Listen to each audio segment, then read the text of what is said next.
Ketika seorang percaya, orang Kristen, gagal memahami dan gagal mengejar tujuan kekristenannya, maka orang Kristen tersebut akan tidak pernah memiliki sukacita, damai sejahtera, dan kebahagiaan yang sejati yang Allah sudah siapkan.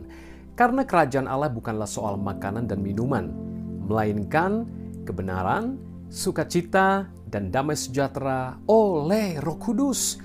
Bukan oleh karena banyaknya harta, bukan oleh karena ketenaran, bukan oleh karena popularitas, banyaknya uang, keadaan jasmani dan materi kita. Nah, itu sebabnya kita perlu mengerti dan mengejar tujuan kekristenan yang Alkitab tunjukkan buat kita. Roma pasal 8 ayat 29 berkata, sebab semua orang yang dipilihnya dari semula, mereka juga ditentukannya dari semula untuk menjadi serupa dengan gambaran anaknya, supaya ia, anaknya itu, menjadi yang sulung di antara banyak saudara. Inilah tujuan kekristenan yang Alkitab gambarkan buat kita, jelaskan buat kita, dan tuliskan buat kita. Bahwa ketika kita diselamatkan, Allah memiliki sebuah tujuan supaya Anda dan saya menjadi segambar dengan anaknya, yaitu Tuhan Yesus Kristus. Sebuah pertumbuhan tidak mungkin bisa berlangsung dengan baik tanpa adanya sebuah keputusan dari dalam hati kita.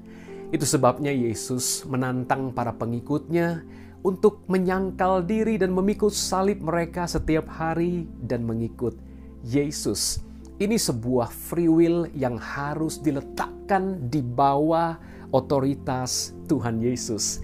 Kita menggunakan kehendak bebas kita untuk berkata, ya Tuhan Yesus, saya mau. Memang saya tidak mampu, tapi saya mau.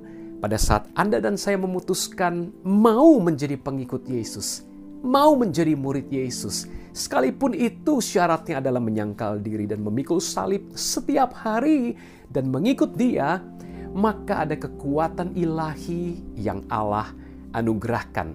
Namun sekali lagi, keputusan kita harus diambil. Kemudian bukan saja kita mengambil keputusan, tapi kita dengan tekun mengikuti dan terus-menerus mengikuti akan Tuhan Yesus.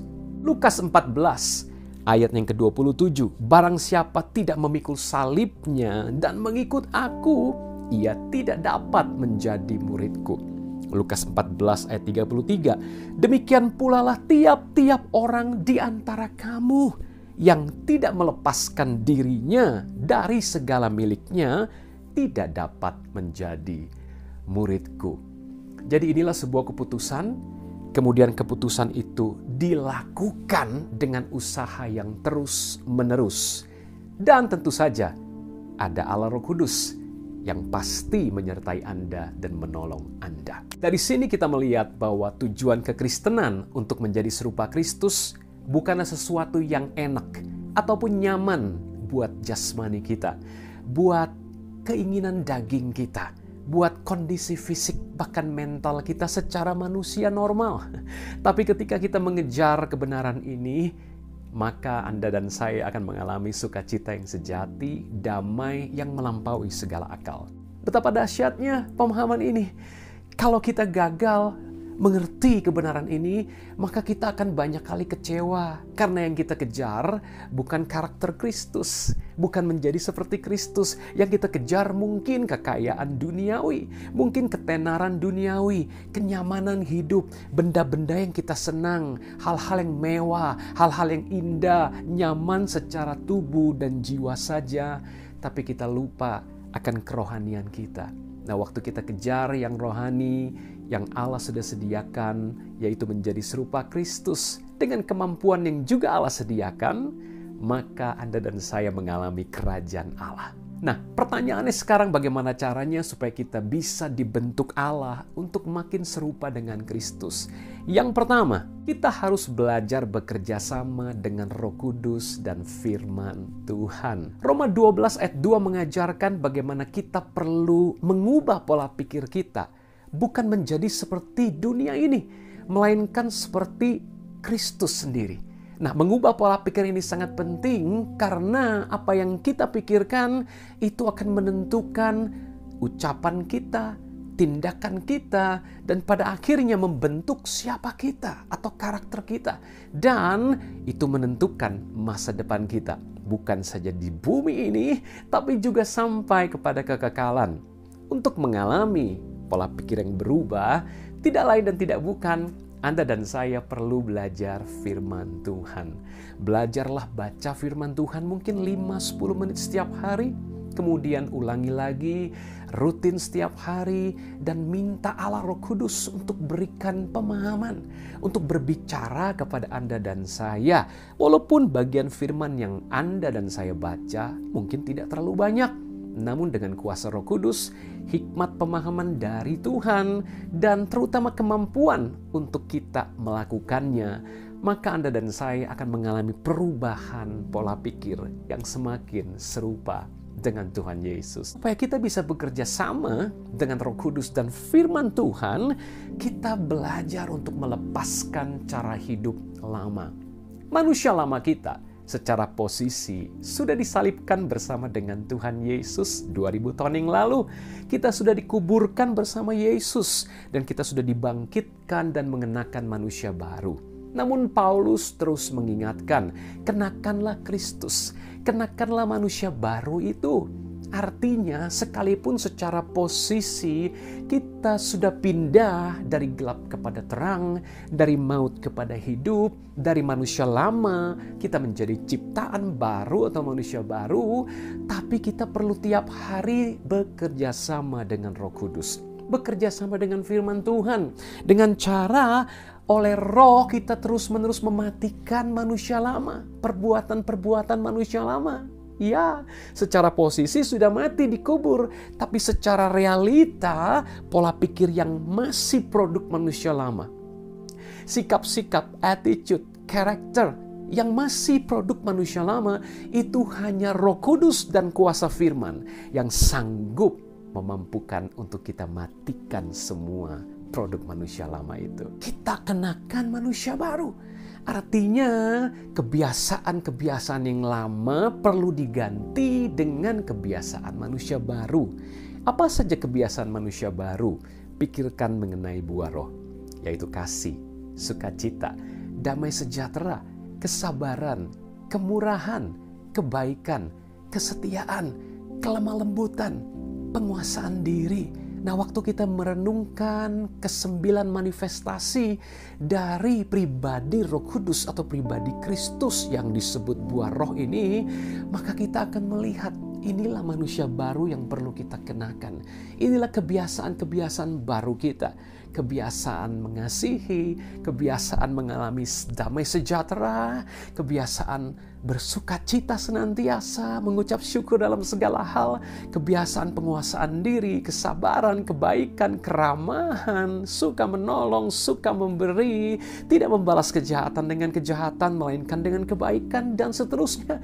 Itu produk dari Roh Kudus yang ada di dalam Anda dan saya.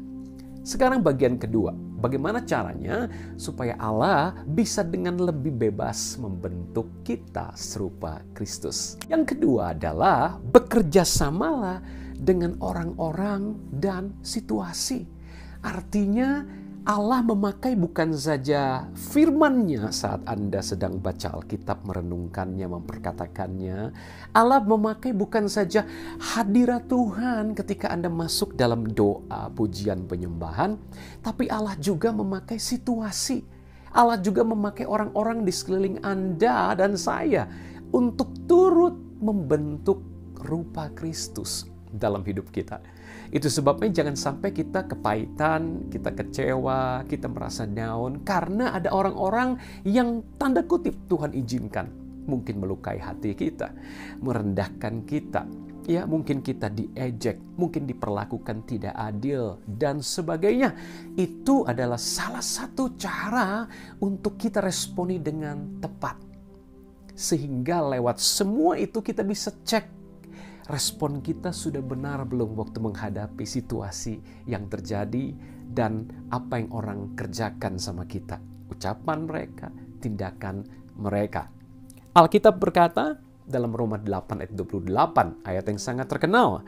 Kita tahu sekarang bahwa Allah turut bekerja dalam segala sesuatu. Artinya lewat situasi yang buruk maupun yang baik. Lewat orang-orang yang baik maupun orang-orang yang jahat. Iya kan? Dalam segala sesuatu. Untuk mendatangkan kebaikan bagi mereka yang mengasihi Dia.